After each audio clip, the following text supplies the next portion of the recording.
I know I said I may or may not make other videos. I was always kind of fully intending to, but also didn't want to set myself up to fail. And that was probably a good thing, because actually I've had a really tough, however long it's been since my first video. So I'm going to talk a bit about that. Here I am, finally making another video, because a lot of people watched my first one, which was kind of weird, kind of overwhelming. And although I realised, because it was kind of sensational, probably a lot more people are going to watch that than will watch any of my other videos, I am still very humbled by the response and by the amount of support I've had. And there has been like a small backlash, but to be honest, that's just been from like strangers on the internet, which you kind of open yourself up to by doing these things. And though it's horrible, I guess I accept that better than I could have expected with regards to how the people that I know reacted. So thank you all for that.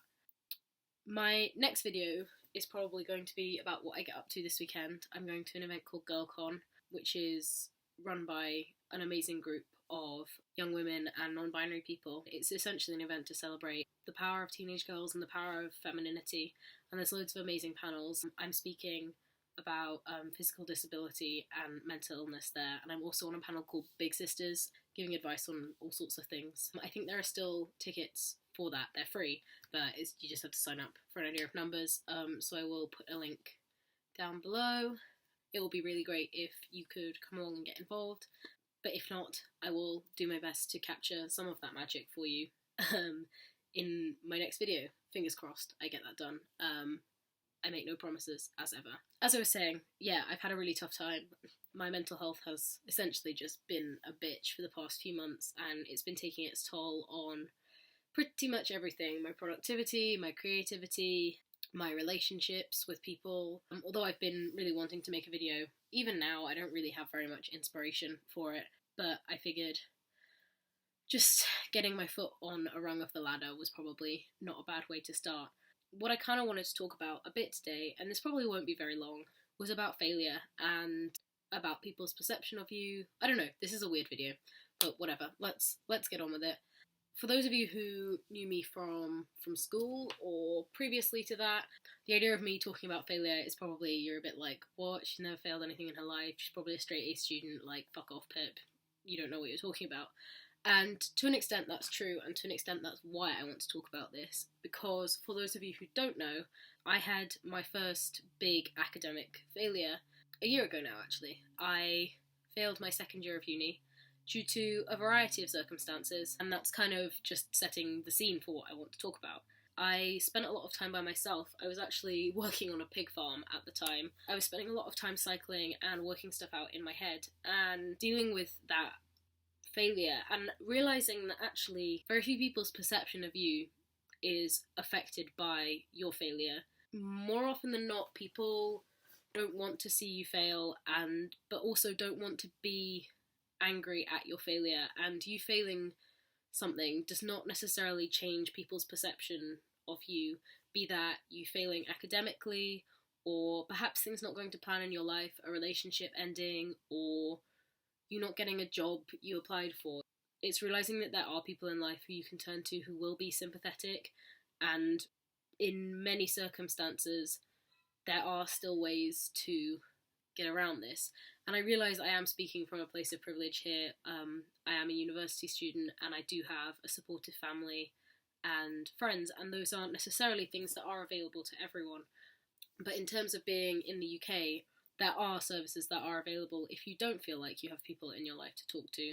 You can access counselling and all sorts through your doctor, or if you are a student, through your university, and it really is worth making use of these services. I found it very upsetting that a lot of people in my life, particularly just those who had me on social media and didn't really interact with me to a great deal, still perceived me as this person who was doing really well.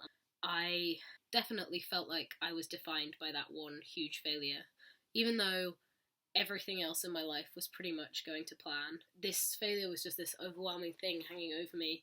When you do fail, that's one thing that's happened. Everything else is not necessarily affected or devalued by that. and you as a person are certainly not devalued by your failure. And I promise you this, it's coming to terms with that is sometimes the most difficult thing. So yeah, life's kind of weird at the moment. I'm back at my parents', hence this backdrop as opposed to the nice and probably slightly more professional one in my last video. My mental health has been not great, as most people interacting with me are probably aware. I've been very anxious about a lot of things, but I'm actually kind of working productively to resolve a lot of those things and learning a lot about myself and about forgiveness and about moving on. And that sounds so fucking cliche, but honestly, like, healing and closure and going out of your way to just restore things to an equilibrium is massively, massively underrated. Like, not everything in your life needs to be 100% perfect and good, but it is worth putting in the effort where you can, where you're able to, where you have the energy, where it's not going to hurt you, to restore things to a neutral level. So yeah, sorry for this absolute random garbled shit heap of a video where my contour isn't blended and I am in my bed and I've sort of been close to tears for the whole thing actually. I don't know how evident that is on camera and I don't really know why. I guess I will see you again soon, hopefully, to talk about GirlCon. I'm also really ill, if that wasn't abundantly clear. Bear with me. Well, you've borne with me. Anyway, take care of yourself. Hit me up on social media anywhere if you want to chat about anything, or if you have any questions, or even if you just want some love. I can probably manage that even in this bizarre state of mind that I'm in right now. So yeah, love to you all. Take care. Have a wonderful rest of your week and tune back in sometime soon, hopefully, fingers crossed, for a recap video of GirlCon. Bye for now.